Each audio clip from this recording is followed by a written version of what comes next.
Formato 7. El portal de noticias de Veracruz con la mejor información tanto impresa como digital. Estado, municipios, política, reportajes y la colaboración de los mejores columnistas del Estado. Formato 7. Siempre a la vanguardia de la información. En versiones.com.mx estamos comprometidos con la información.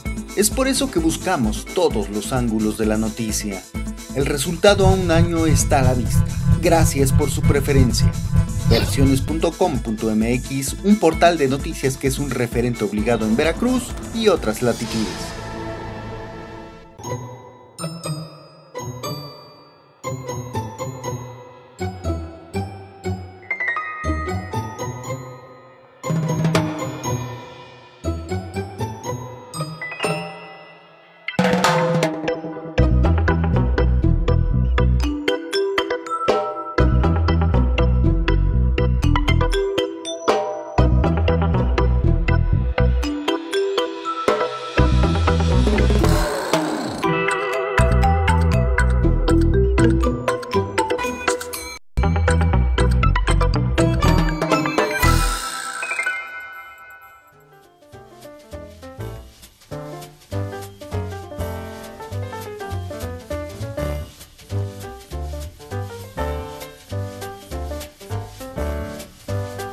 Hola, ¿qué tal? Muy buenas noches, bienvenidas, bienvenidos. Esto es Polaca a la Veracruzana, un ejercicio de periodismo independiente de televisión por internet.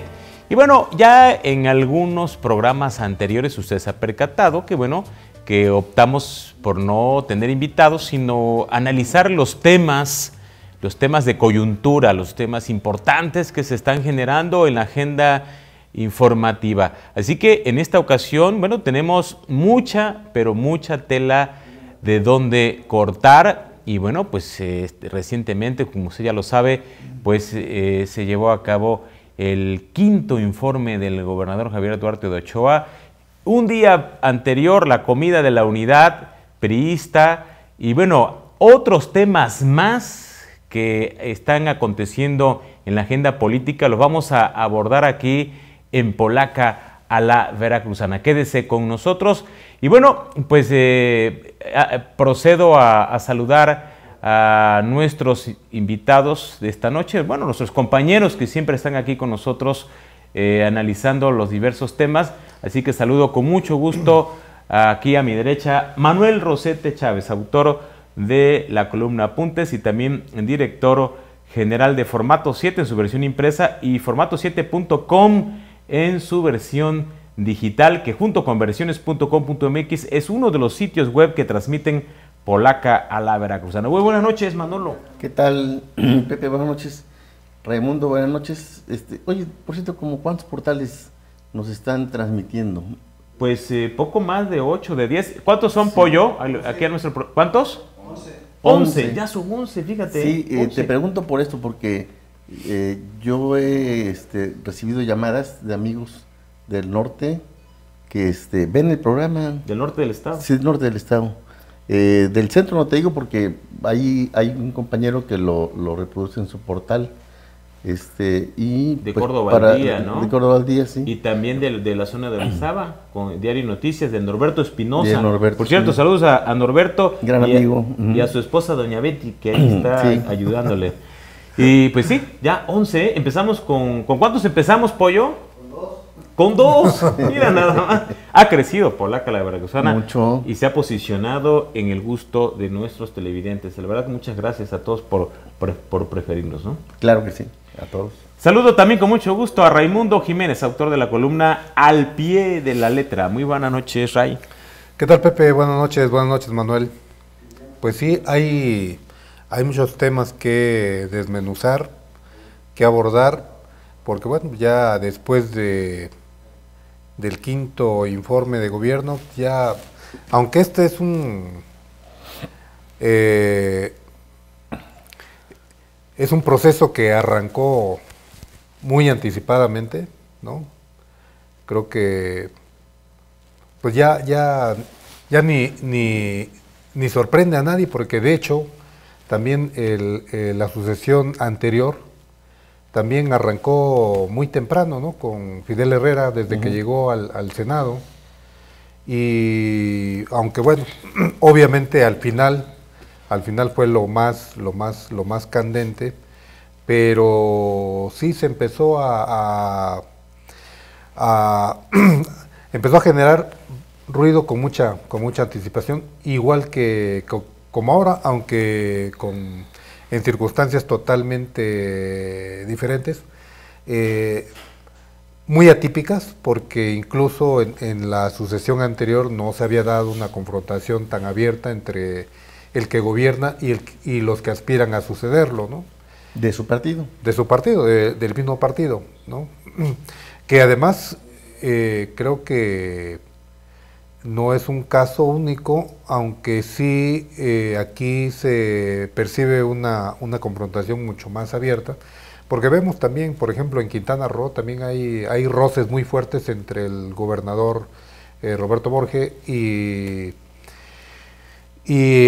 uno de los aspirantes que también busca la gobernatura de esa entidad, un subsecretario también del mismo partido.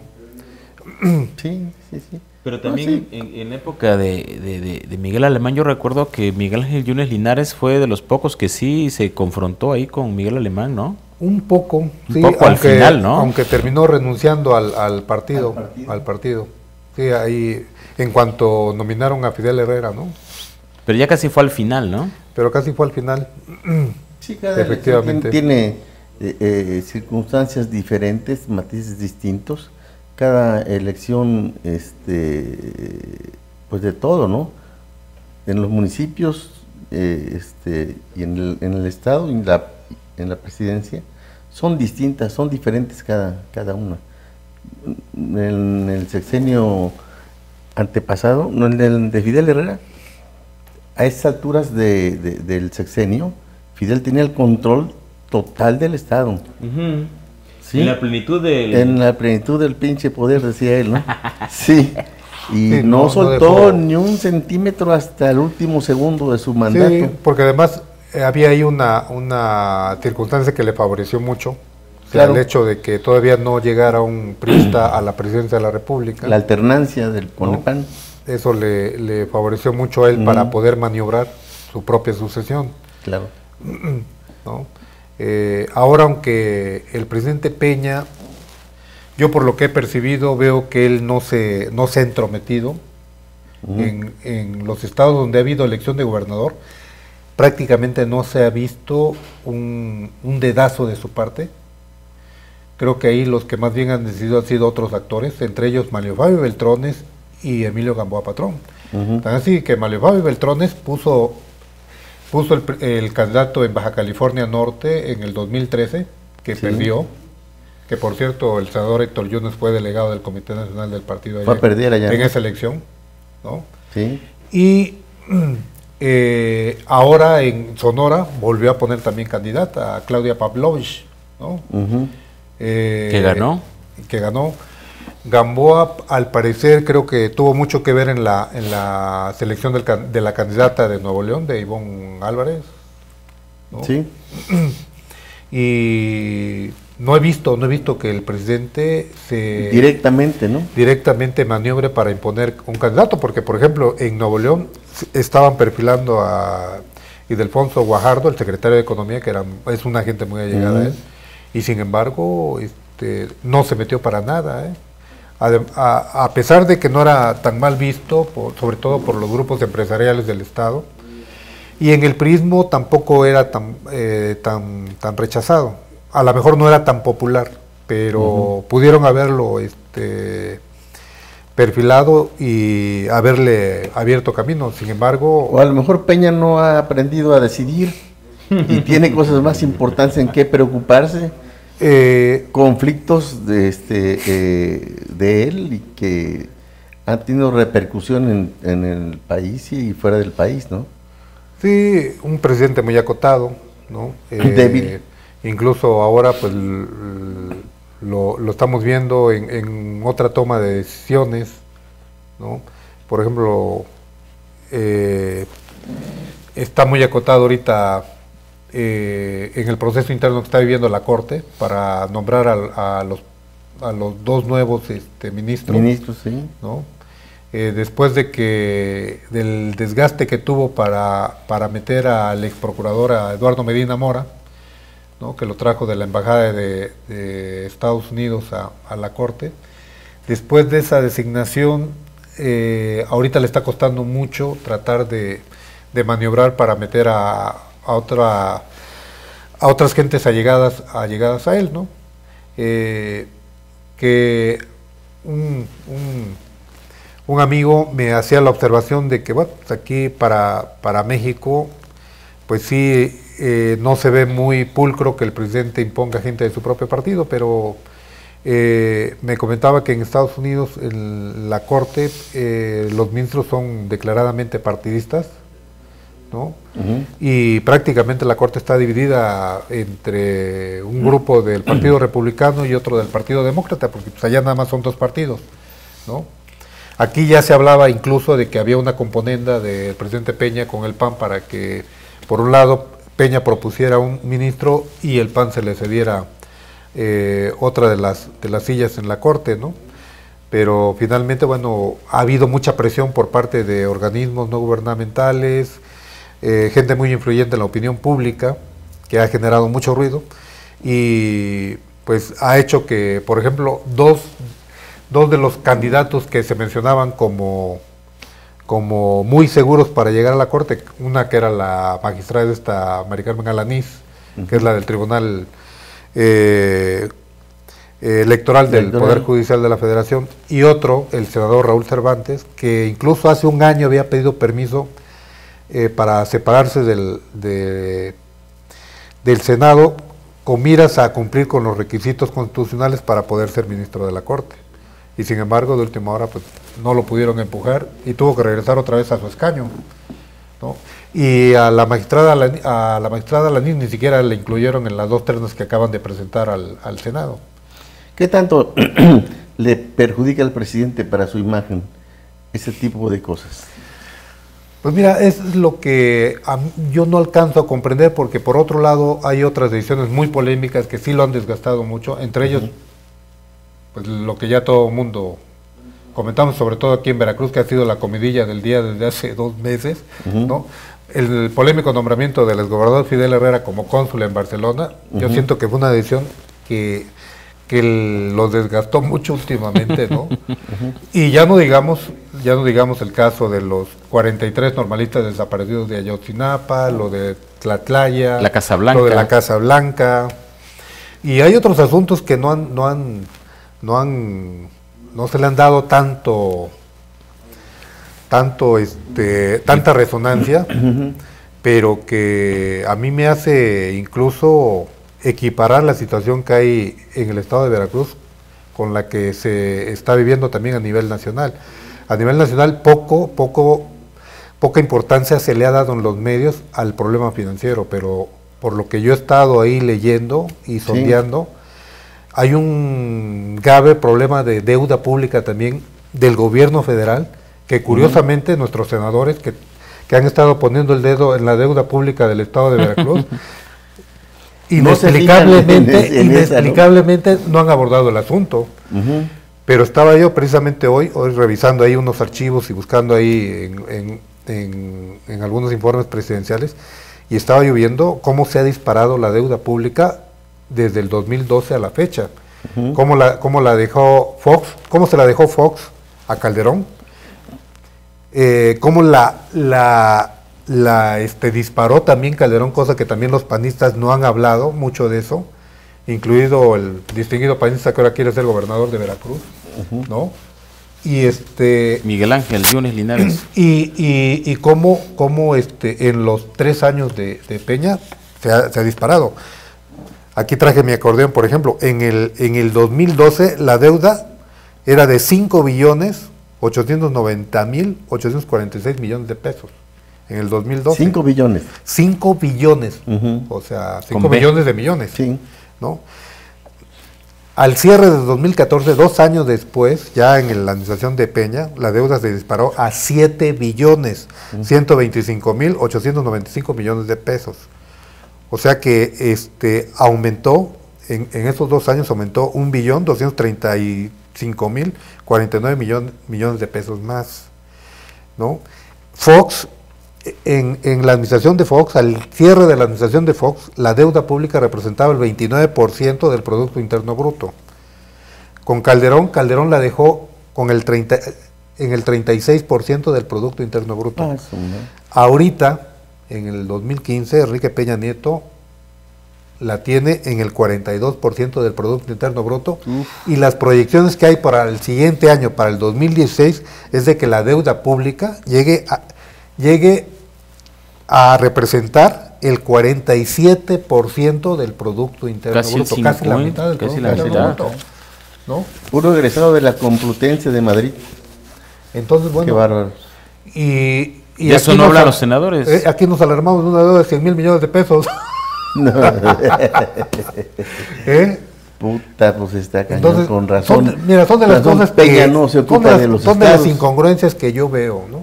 O sea, ¿qué diferencia hay entre el gobernador? Yo no niego que esta también ha sido una administración desastrosa, la del gobierno del Estado, ¿no? Sí. Un desastre que proviene de Fidel Herrera y un poquito más atrás de Alemán, que deja 3.500 millones de deuda. Luego con Fidel Herrera... Que es el primer gobernador que deja una deuda. Sí. Miguel Alemán. Ajá. Luego Fidel Herrera casi la quintuplica. Sí. ¿No? Y ahora pues ya no digamos a qué extremos de endeudamiento ha llegado el Estado, pero vemos cómo nuestros 2 senadores que aspiran a ser gobernadores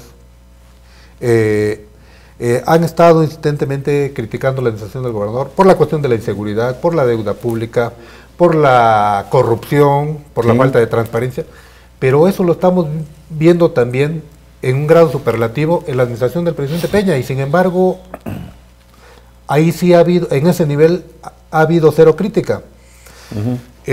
Vemos lo que comentábamos hace rato, el endeudamiento, cómo se ha disparado a niveles estratosféricos, el problema de la inseguridad que no cesa. Hay estados ya prácticamente, zonas del país prácticamente ingobernables, ¿no?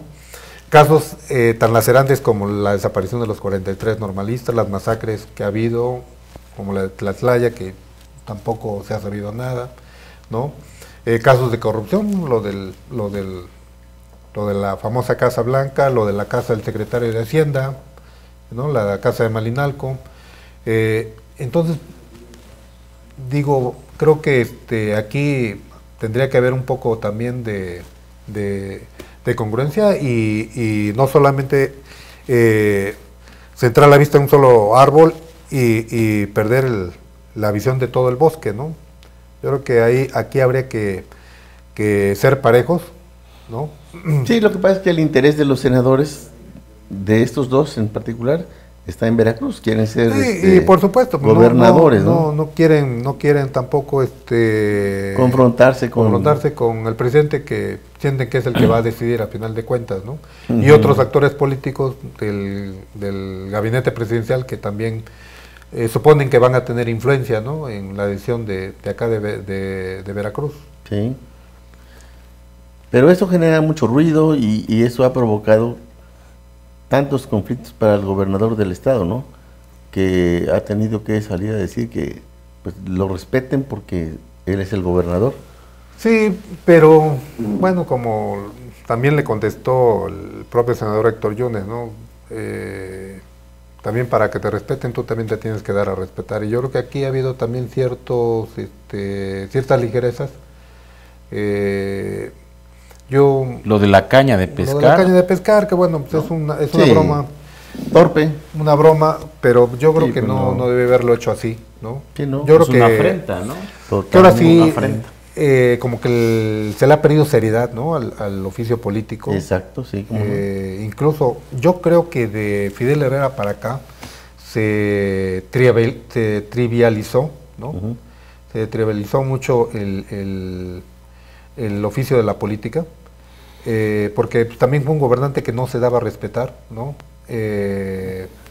Motejaba, se mofaba, se burlaba de medio mundo, a todo mundo le puso apodos, su palabra tampoco la dio a respetar porque te agarraba de penitente. De penitente, ¿no? Por no decir otra palabra. Engañaba a medio mundo.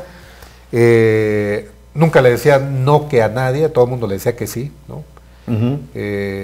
Engañó a medio mundo, despilfarró buena parte del recurso público, que pues ningún presupuesto de una administración te va a alcanzar para cumplirle a todos los que te piden en tus giras, ¿no? Claro. Ni estar aprobando proyectos ahí. Se rodeó de banqueta. de un grupo de jóvenes que no tenían ninguna experiencia en el medio político, voraces, menos dentro de la función pública, que fue con quienes gobernó y los dejó gobernando Veracruz. Sí, improvisar ese tipo de funcionarios. En el pasado hemos visto también gobernadores que han llegado con una camada de políticos jóvenes, pero eran gobernantes que enseñaban. Claro, y Hernández Ochoa, por ejemplo. Pues dejaban cuadros políticos. Bien, ¿no? Preparados. Algunos bien preparados, otros pues ahí regulares. No pudieron a lo mejor ser buenos aprendices, pero sí tú veías antaño que el gobernador era un gobernador que se daba a respetar. Sí. ¿No? Cosa que, por ejemplo, con Fidel no era muy... No. Mi hermano, ¿cómo estás? Era poco serio, sí, ¿no? Sí, muy poco serio. Le daba mucho por el flirteo, ¿no? Sí. Era muy coqueto, muy coscolino. El helicóptero del amor se hizo famoso, ¿no? Entonces, bueno, tú no puedes gobernar un estado así, ¿no? Sacando traumas de la infancia, tomando de la juventud. Tomando decisiones y aprobando proyectos a la ligera. Por otros intereses muy al margen de los del Estado, ¿no? Sí, de los veracruzanos. Entonces, bueno, cualquiera que iba y le pedía, si lo tenía a la mano lo daba, ¿no? Sí. A mí me tocó ver que incluso en algunas giras firmaba hasta en boletitos del pasaje urbano, ¿no? Sí. Porque todo el mundo le pedía la firma para luego ir a la dependencia respectiva a pedir el recurso, el apoyo, ¿no? Sí, que le había autorizado él. Desde bultos de cemento hasta láminas de zinc, despensas, etcétera, etcétera, etcétera, ¿no? Y a veces esa firma no servía de mucho, ¿no? Tenía 2 firmas. Bueno, tenía 2 firmas, efectivamente tenía 2 firmas. Ya los funcionarios sabían cuál era la firma que realmente valía. Sí. Y la firma que él utilizaba nada más para agarrar de maque a medio mundo, ¿no? Como finalmente... Que es la que más usaba. Ajá. Pues sí, a mucha gente la dejó colgada de la brocha, como Así se dice es. coloquialmente, ¿no? Sí. A ver si allá en Barcelona no se equivoca en la firma a la hora de poner su rúbrica en los documentos consulares, ¿no? Pero lo que decía sobre Barcelona, regresando un poco al tema del presidente, que sí, ahí se ve la mano del presidente metida en el lodo, lo nombra cónsul y recurre a una figura que impide que el nombramiento pase por el Senado, porque en el Senado lo habían rebotado de inmediato.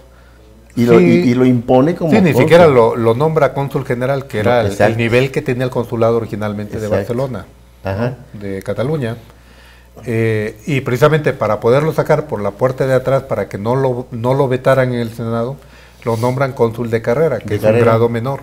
Entonces, Sí. ¿qué es lo que se ha comentado mucho? Que tuvieron que degradar diplomáticamente el consulado de Barcelona para poderle abrir paso a él, porque de otra manera... Ujú. El nombramiento de cónsul general hubiera tenido que pasar por el Senado y ahí lo hubieran bateado. Como ya habían impedido que lo nombraran como embajador pues originalmente se hablaba que iba para Venezuela, luego para Argentina, Colombia. luego que para Grecia, ¿no? Sí. Y finalmente nunca procedió ningún nombramiento porque no había manera de que pudiera pasar por el Senado. Pero qué bueno que se fue a España, ¿no? Creo que ni Porque los senadores priistas se parece decidieron a votar por él. que nos estamos vengando de los españoles, ¿no? Nos trajeron la viruela y el sarampión y les mandamos a Fidel Herrera, que es peor. La venganza azteca. La venganza azteca. Y bueno, se supone que se va allá o lo mandan allá para exiliarlo y alejarlo de los asuntos de la sucesión estatal. realmente No, hombre. está exiliado? No, si él mismo lo dijo. Para eso está en internet y el Facebook y todo. Él está Además de que ya se han dado presente, hombre. sus escabullidas de manera discreta, ¿no? Porque hace Subrepticia. poco acaba de andar por acá, por estos lares, me comentaban. Vino por Rosita. Ajá. Sí. Bueno, bueno, ¿a quién te refieres? A Rosa Borunda. Ah, sí. Bueno, pues sí. Y además otras gentes de aquí han ido a verlo allá. Para que los palomee en la lista de diputados. Bueno, y sí es candidatos a cierto lo diputados. de esta muchacha, lo de Leanay Seisma, que... Mañana me voy a enterar, mañana voy a estar con ella. ¿Ah, sí? Sí, no sé. Yo lo dudo, Sí, yo sí, no sí, creo también lo dudo. que Que haya ido hasta España para que le dieran ahí el... Pues sí, porque pues yo no veo, francamente yo no veo. Digo, a menos de que el candidato a gobernador lo vaya a poner, cosa que dudo, ¿no? Pues ahí anda Eric Lagos ya muy pegadito con el gobernador y en un intento de destape campesino y Pues yo creo que haciendo faramaya son y las media. intentonas que quieren hacer. Yo francamente lo veo muy cuesta arriba, ¿no? Pero a mí me da la impresión que es un juego perverso clásico de Fidel. El presidente está distraído allá con sus grandes broncas nacionales y aquí le pueden ganar el camino, ¿eh? Fidel está acostumbrado a ese tipo de jugadas y generalmente gana. Sí, porque lo que comentábamos hace rato, vemos un presidente muy acotado y hasta ahorita no se le ha visto que haya metido mano en ningún proceso para nombrar candidato a gobernador en alguno de los estados donde ya ha habido elecciones, en el 2013 y en este año, 2015. Entonces, bueno, yo creo que previendo precisamente eso, pues a lo mejor quieran ver la oportunidad de poder sorprender y sacarse un candidato de la chistera. Pero, ¿qué tanto les puede garantizar ganar la elección? Porque... Dos cosas, Ray. Porque, por ejemplo, esa comida de la unidad priista que se dio en el Museo Interactivo de Jalapa el sábado, el día anterior del informe, pues fue una comida que buscó aparentar eso, pero yo sí quiero remarcar que aparentar, porque yo he comentado con varios militantes, gente que inclusive trabaja en algunas estructuras de gobierno y no veo Unidad. esa unidad, no veo esa lealtad, ¿no? Sí están muy convencidos de que debe darse una alternancia entre los mismos grupos del priismo, ¿no? O sea, de que el candidato sea alguien ajeno al grupo que gobierna desde el 2004 Veracruz. Y sí, lo que comentan es eso, de que si saliera un candidato del mismo grupo, va a estar muy difícil que gane. Claro. Yo veo la comida de la unidad pues como una necesidad que tiene el gobernador y su equipo de tratar de convencerlos de que se unan, ¿no? No hay una convocatoria a la unidad si hay unidad, ¿no? Entonces, esta comida se hace para eso, pero como tú bien dices, no la logran, no la consiguen. Pero mira, la hay unidad... una lucha muy clara entre dos grupos, el grupo que quiere permanecer en el poder, que es el grupo de Fidel, y el grupo de los que quieren echar, ya que se vayan, porque han estado mucho tiempo haciendo daño en el gobierno. Es que la unidad no se va a dar por decreto. Ese es el pues no, punto, ¿no? ese es el punto. Pues no. ¿Qué es lo que yo creo que ahí hay un error de apreciación? La unidad no se va a dar por decreto, decir, a ver, yo voy a convocar la unidad y la unidad se va a dar porque se va a dar. unen, no se unen. No, tan es así que en la mesa principal de esa comida en el Museo Interactivo de Jalapa, que mucho se presumió de que se habían sentado ahí alrededor del gobernador 15 expresidentes del PRI. Yo les quisiera preguntar cuántos de esos 15 expresidentes realmente están decididos a jugársela con un candidato de ese mismo grupo. Imagínate, Amadeo, ¿no? Morgado. Digo, a lo mejor habrá unos muy institucionales que, bueno,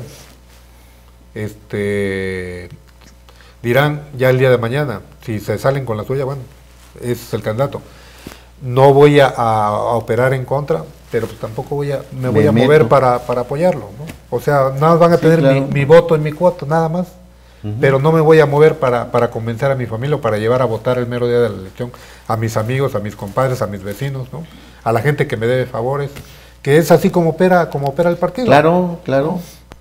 Sin necesidad de andar haciendo labor de y bueno, entre grupito y grupito, pues te va juntando el montón, ¿no? Claro. Y más lo que jale el propio candidato con otras alianzas, con grupos externos al priismo, ¿no? Con otros aliados, pues ahí puede sacar la elección. Pero yo lo que veo es eso, porque sí hay una percepción. Obviamente hay gente que lo externa públicamente, hay muchos líderes de opinión que, bueno, los leemos lo que publicamos y sentimos la carga de resentimiento, de rencor, ¿no? De enojo, de ira, de molestia,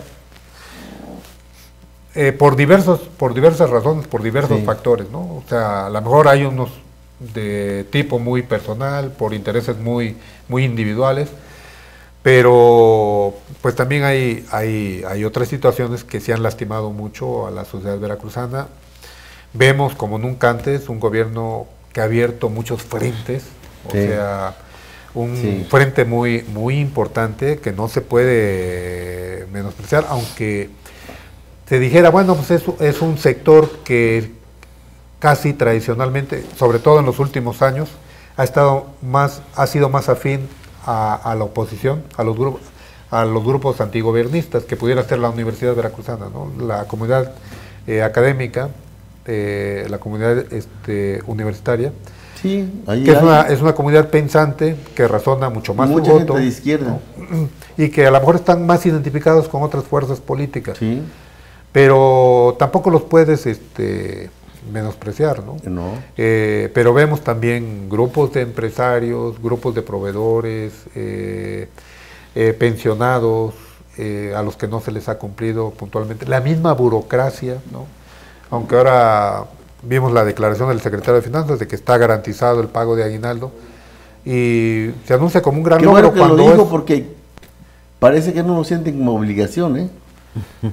Cuando es una obligación y no como si lo anuncien como si fuera un gran logro, ¿no? Pero es una obligación. Es una obligación. O sea, no es nada extraordinario. No tendrían que anunciarlo cuando pues está en la ley. Claro.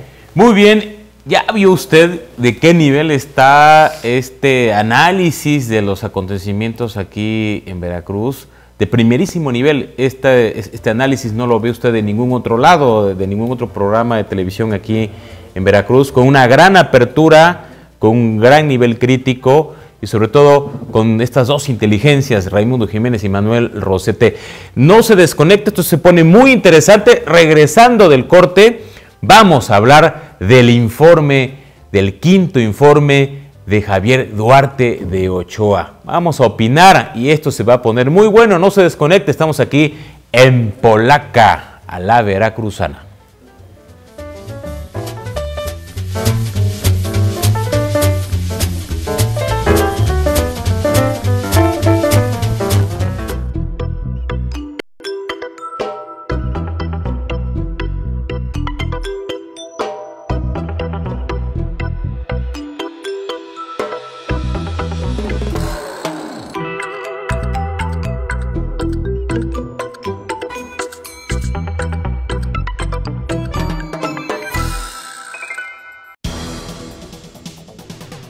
En Orizaba y la región, la información precisa y oportuna se encuentra en Diario Noticias.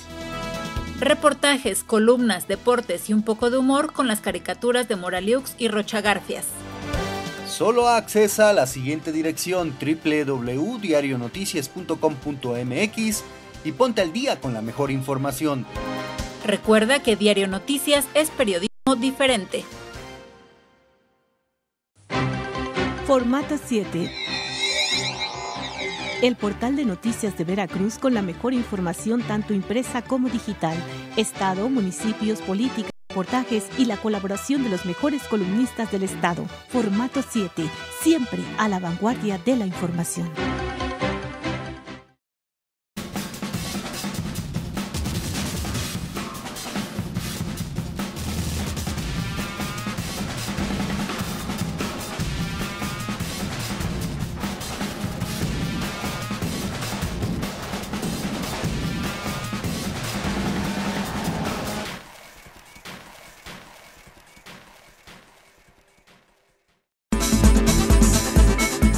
En versiones.com.mx estamos comprometidos con la información. Es por eso que buscamos todos los ángulos de la noticia. El resultado a un año está a la vista. Gracias por su preferencia. Versiones.com.mx, un portal de noticias que es un referente obligado en Veracruz y otras latitudes.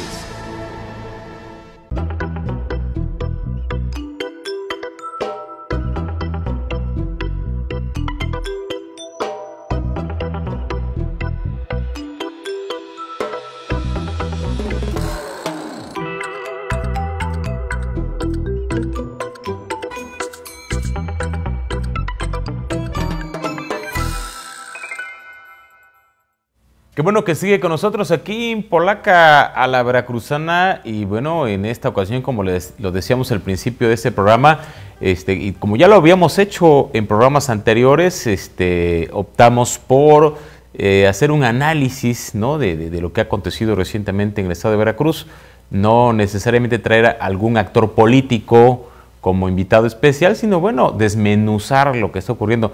Y créame que en esta primera etapa del programa, mire, ha habido análisis pero muy interesantes, muy agudos y muy inteligentes de nuestros compañeros panelistas Raimundo Jiménez y Manuel Rosete, a quienes les pregunto, ¿cómo vieron el quinto informe de gobierno? O sea, mira, yo quisiera hablar un poco del formato, porque ya este formato de informe creo que está liquidado, ya hay mucho desgaste, ¿no? Este formato que creó el gobernador Patricio Chirinos desde su primer informe, porque su discapacidad para hablar le impedía hacerlo como lo venían haciendo otros gobernadores. Entregó el informe y obligó a sus secretarios a que fueran a comparecer ante los diputados y explicaran por área de trabajo, qué es lo que habían hecho durante el año. En un principio era buena la idea, a mí me pareció muy buena.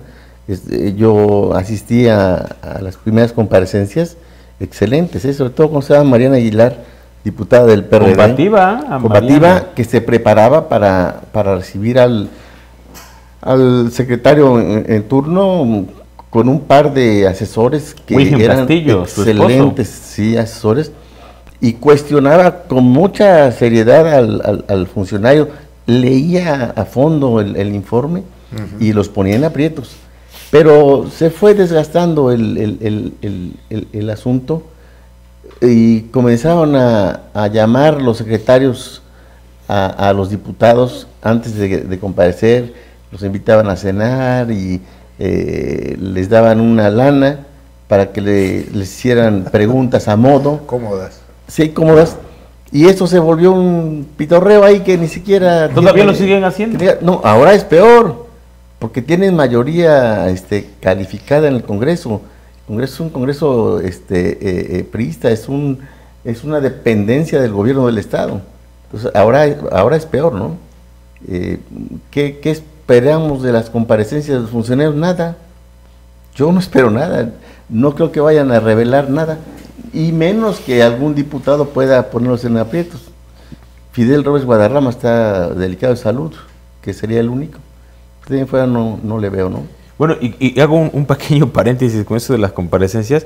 En una legislatura muy, muy reciente, me enteré, yo lo publiqué en su momento, que a unos diputados de oposición no tan solo les dieron en efectivo el apoyo, bueno, la prebenda, sino que les dieron también en especie. O sea, les dieron algunos animalitos, vacas, sí, de veras.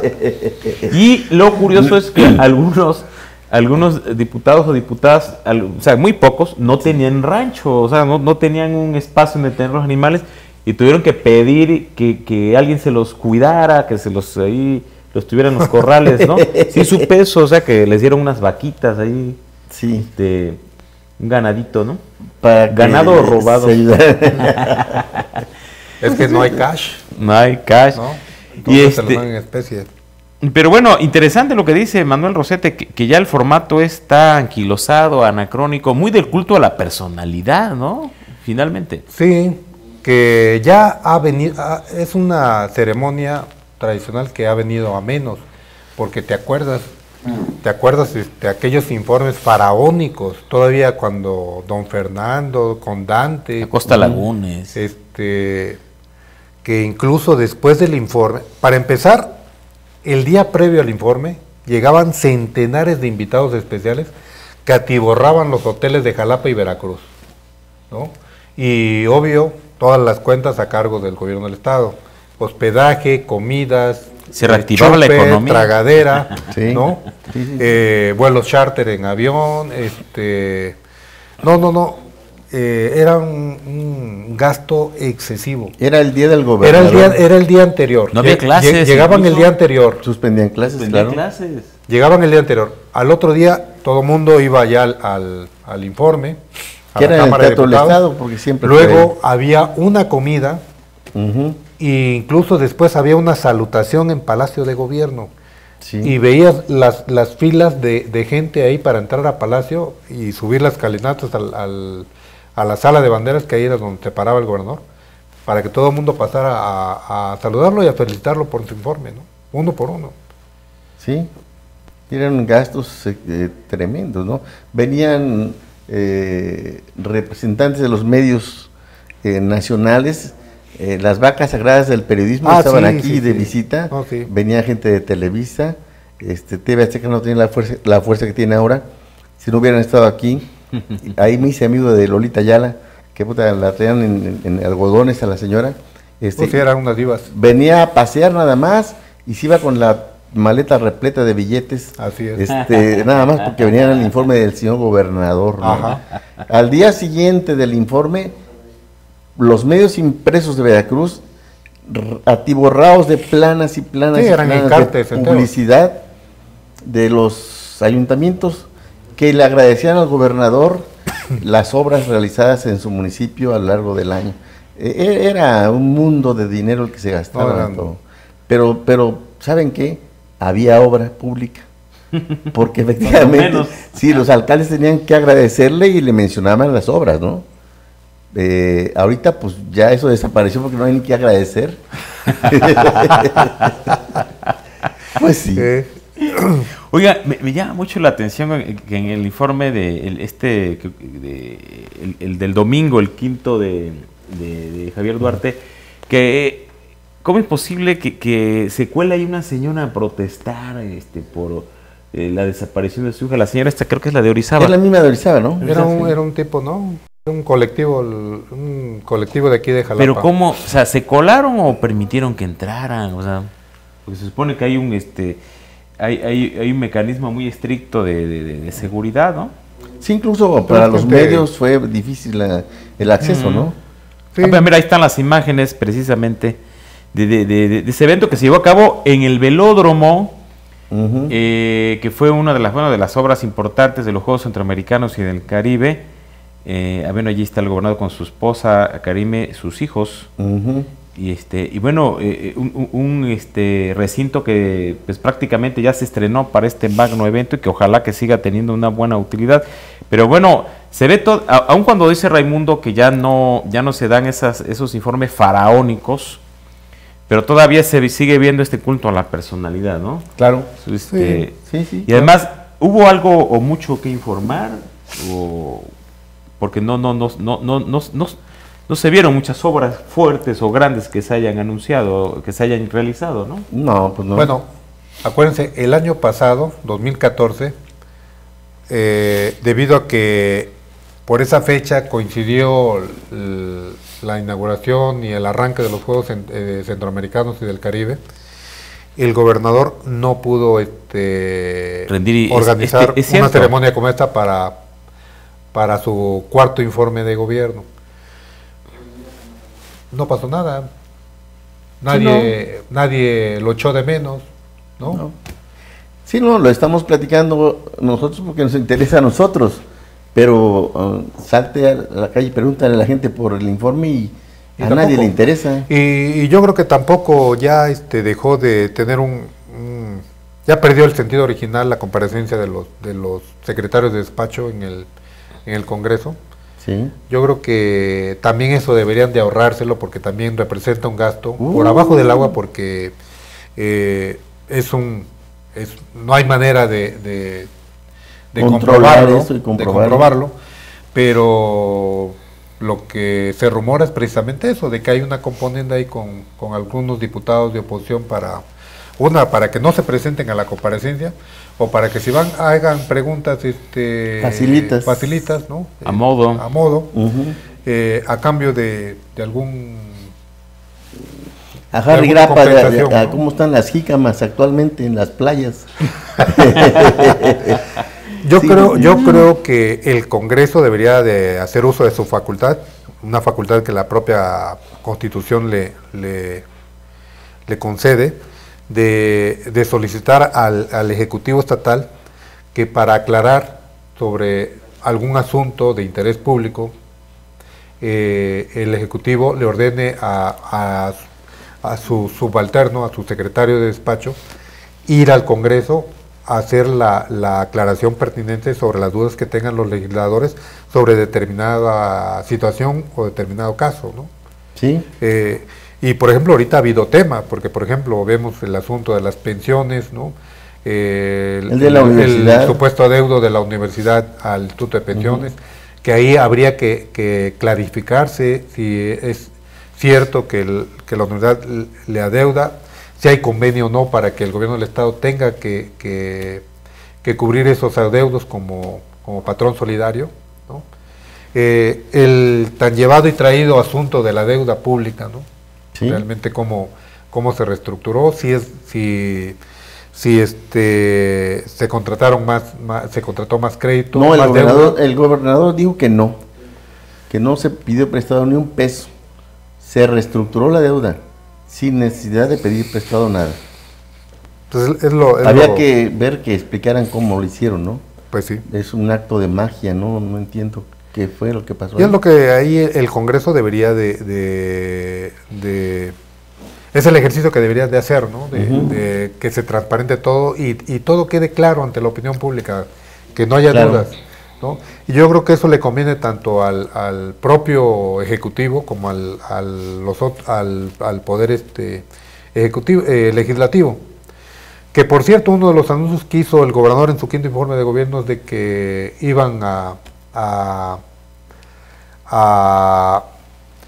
proponer ante el Congreso la autonomía presupuestal del poder judicial. Esa es una buena noticia, la verdad, ¿no? Pues sí, porque hay una dependencia absoluta del Ejecutivo.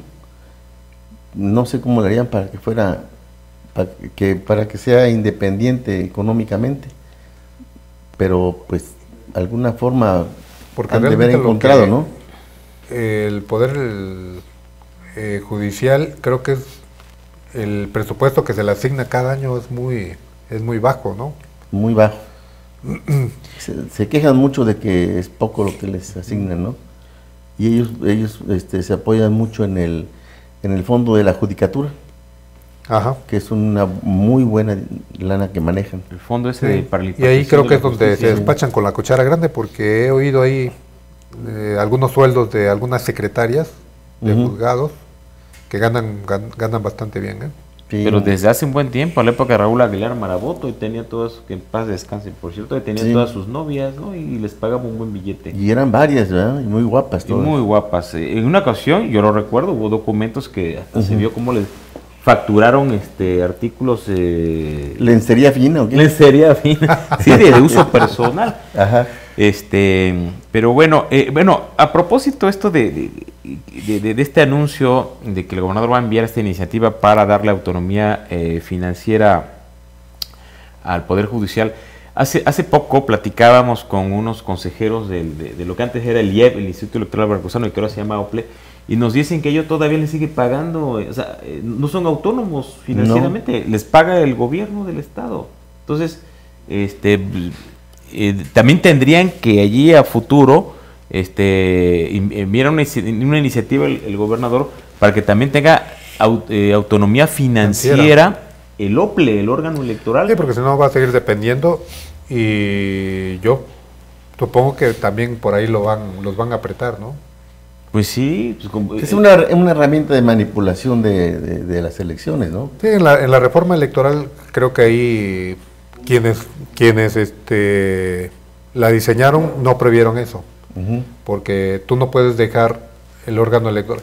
Si precisamente todo lo que se hizo de que el Instituto Nacional Electoral concentrara, ¿no?, y otros poderes de la Federación también tuvieran que ver en la conformación de algunos órganos electorales locales, precisamente para tratar de garantizar que los poderes locales, llámese gobernador de cada estado, no tuviera injerencia en los órganos electorales de cada entidad, no previeron precisamente eso, sino que precisamente la carga financiera se la dejaron a los gobiernos de los estados, aunque obviamente les quitaron precisamente esa injerencia que anteriormente ellos tenían en cada órgano electoral, en la conformación de cada órgano electoral, ¿no? Pero, pues sí, ¿cómo evitar la injerencia de un gobernador en un órgano electoral si depende económicamente de él, ¿no? Pues sí. Pues esa es una obviedad. Ahí sí tendrían que presentar un presupuesto al Congreso y que les autorice para que lo manejen de manera independiente, ¿no? Y ya no hay injerencia del gobierno. Pues en rigor así debería ser, sí, ¿no? Y bueno, ya que estamos hablando del OPLE, ahí hubo un duro revés, ¿no? A esos asesores electorales que creyeron que ya tenían el control total del OPLE y resulta que hubo un fallo de la Corte en el sentido de que, bueno, de que muchas disposiciones de la ley electoral pues eran ilegales, inconstitucionales, y bueno, se derrumba allí el entramado, ¿no? El tinglado que ya tenía armado Gabriel de Antes y sus superasesores allí, y bueno, que Víctor Moctezuma Lobato, el secretario ejecutivo, pues ya no va a tener tantas facultades como le habían dado en la reforma electoral que se hizo aquí en Veracruz, ¿no? Es más, su presencia al frente del OPLE está en veremos, no está muy seguro, ¿eh? Claro, es que no debe de seguir Víctor Moctezuma Lobato allí, pues no, porque pone en entredicho la transparencia, la equidad del proceso electoral. La imparcialidad. La imparcialidad, sí, ¿no? Sí, sí, sí. Sí, porque de él pues ya hay antecedentes de cómo ha operado en otros procesos electorales, ¿no? Incluso desde que estaba como funcionario del IFE. En Córdoba. En Córdoba, ¿no? Y luego cuando llegó precisamente como secretario ejecutivo al desaparecido Instituto Electoral Veracruzano, ¿no? Y yo creo que ahí son de las situaciones que sí deben de empezar a representar algunos focos rojos para la administración estatal, porque les dieron palo en la Corte al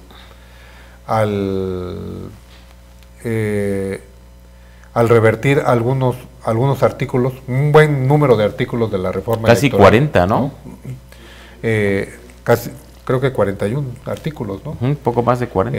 Entre ellos, pues, la facultad que se le había asignado al Congreso local para nombrar al secretario ejecutivo, que ahora ya no lo va a nombrar el Congreso, ¿no? Un Congreso que es dominado por el grupo gobernante actual, porque tienen mayoría calificada, entonces ellos podrían imponer como secretario ejecutivo a quienes ellos les conviniera. Ahora ese nombramiento recae en el Consejo General del órgano electoral, que es un órgano más plural, ¿no? Sí, y artículos absurdos que tuvieron que desaparecer, inconstitucionales, como dice Pepe, como ese que decía que estaba prohibían la participación como candidatos de personas de dudosa reputación. Ajá. Pero, sí, porque además, ¿quién iba a calificar? ¿quién va a calificar eso? ¿Tú eres de buena o mala reputación? Yo veo que eso iba con una dedicatoria directa para Miguel Ángel Yunes, ¿no? Pues para cualquier otro candidato que le resultara Pero incómodo, imagínate, ¿no? bueno, sí, Pero en el PRI hay varios de dudosa reputación. Pues sí, pues todos. no, si te pones en un sentido estricto, yo creo que nadie iba a poder ser Nadie pasa candidato. ahí, no, sí. Oiga, Sí, Ni el padre Marcial Maciel. Oye, ya se nos está acabando el tiempo, pero no quiero dejar pasar la oportunidad de abordar un tema importantísimo. Este pasado fin de semana, mientras los priistas festejaban su comida de la unidad, encabezada por Javier Duarte de Ochoa, por otro lado, los consejos estatales del PAN y del PRD acordaban aliarse para la elección a gobernador. Claro, y esto lo aclaramos, todavía falta que esta decisión sea avalada por La dirigencia nacional. las de cada dirigencias partido. nacionales de sus partidos. De sus partidos. Pero con esa salvedad de que sea o no aprobada, ¿cómo ven ustedes? ¿Realmente habrá posibilidades de que se llegara a ratificar esta coalición a nivel nacional? Y de ser ratificada a nivel nacional, si tuviera posibilidades de arrebatarle al PRI la gubernatura. Mira, con esto que hicieron el viernes avanzaron mucho, porque en el Estado ya están convencidos que tienen que ir. Ya hay compromisos signados de ir en alianza. Ya le depositaron a Rogelio Franco. ya. Por eso es que va ya con el PAN, porque no le han dado. Ya Eric Lagos ya no lo maicea. Ya no lo maicea como antes. Como antes. Pero lo que sí está en tela de duda es que el dirigente nacional, sobre todo del PRD, acepte. Agustín Basabe. Sí, él fue muy cauto. Él le recomendó a los dirigentes estatales tener mucha prudencia usó esa palabra. En los acuerdos para hacer alianzas con el PAN. Y por otro lado, en el PAN mismo también hay personajes a nivel nacional que no están muy convencidos de ir aliados con el PRD, ¿no? Que yo no sé el PRD, perdón, en Veracruz, qué signifique, qué cantidad de votos. En general está muy desacreditado, en general, sí. Y más en Veracruz. Pero a nivel general están muy desacreditados, tan así que muchos, yo siento que buena parte del voto, de ese voto que tenía cautivo el PRD, se va a ir a Morena. Sí, o ya está en Morena. Y yo creo que es muy temprano todavía para hacer pronósticos.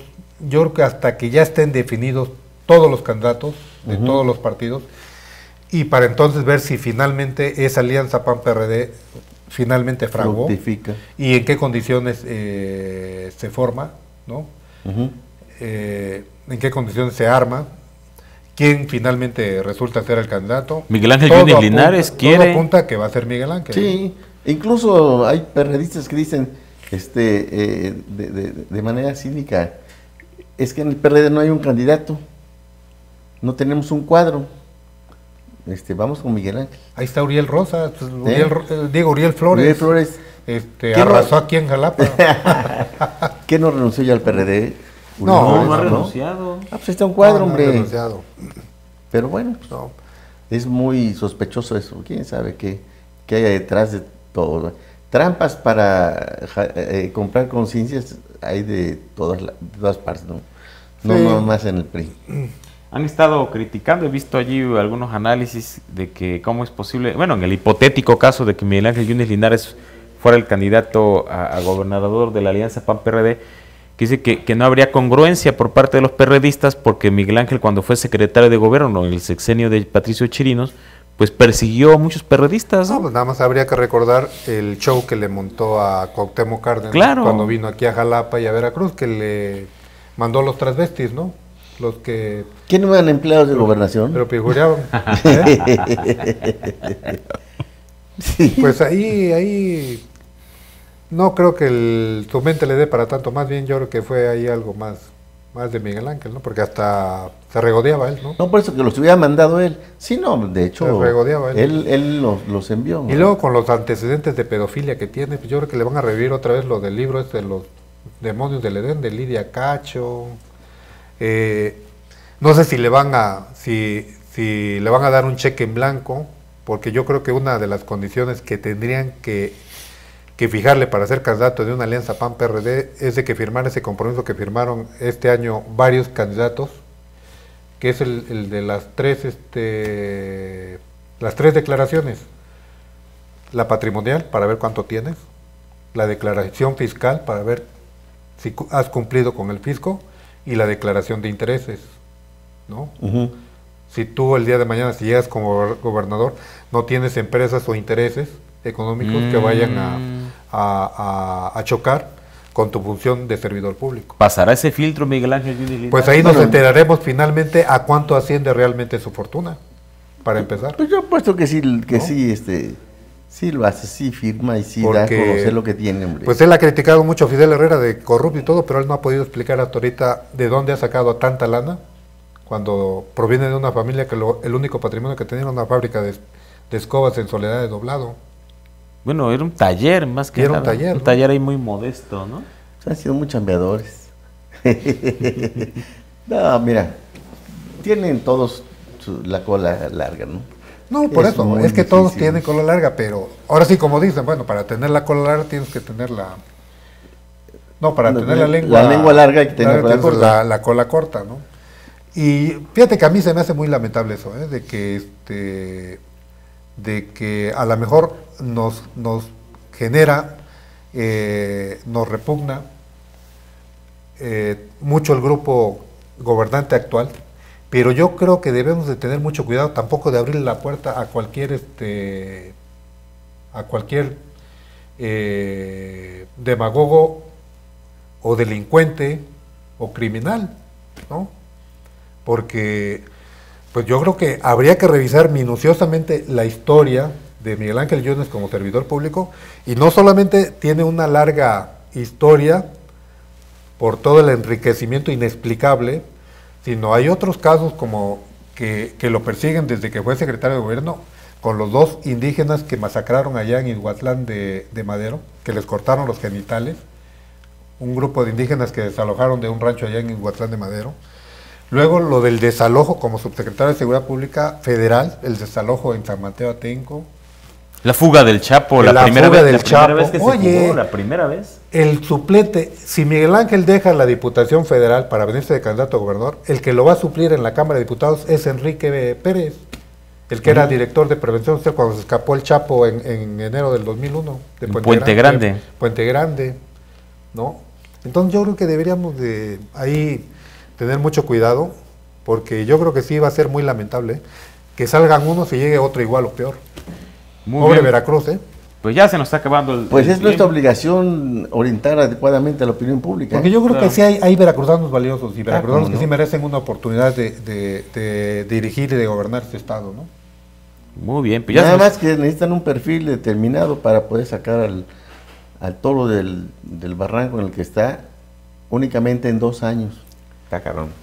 Mira, si no es este año, el próximo, porque yo siento que el próximo va a ser una elección. Por eso es que todo el mundo dice, bueno, ¿por qué todo el mundo quiere la de 2? Porque esta no va a estar tan complicada, entre comillas, Como a la de comparación 6. de la del 2018. Porque en el 2018 se va a empatar la elección de gobernador con la presidencial. Y aquí en Veracruz ya van, creo que 3 o 4 elecciones presidenciales que el PRI no gana. Así es. Bueno, de hecho, el PRI no gana desde el 88 cuando Salinas, Sí. ¿no? Y yo creo que ahí es una de las cosas que le hemos perdonado en el olvido a don Fernando Gutiérrez Barrios. Pero el primer gran ladrón de elecciones en Veracruz fue Gutiérrez Barrios. ¿Por qué le robó la elección a Cárdenas en Veracruz? Uy, que no te escuché Edgar Hernández, porque... Pues tienen una memoria selectiva. Te- Pero el te- gran ladrón de elecciones Te aplauden. fue Gutiérrez Barrios en el 88. ¿No? Yo recuerdo cómo operó Gutiérrez Barrios. Pues yo me acuerdo, yo era corresponsal de 1+1 aquí, y me acuerdo que precisamente me enlazaron con el gobernador para pedirme de favor que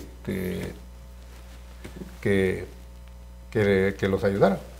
Yo cómo los voy a ayudar si yo no cuidaba urnas, ni contaba boletas, ¿no? Pero sí le preocupaba porque del resultado de la elección presidencial en Veracruz dependía la Secretaría de Gobernación para él, y obviamente llegando a Bucareli, su otro proyecto era llegar a la presidencia de la República en el 2004, cosa que Se lo no pudo lograr, truncó Raúl Salinas. ¿no? Sí.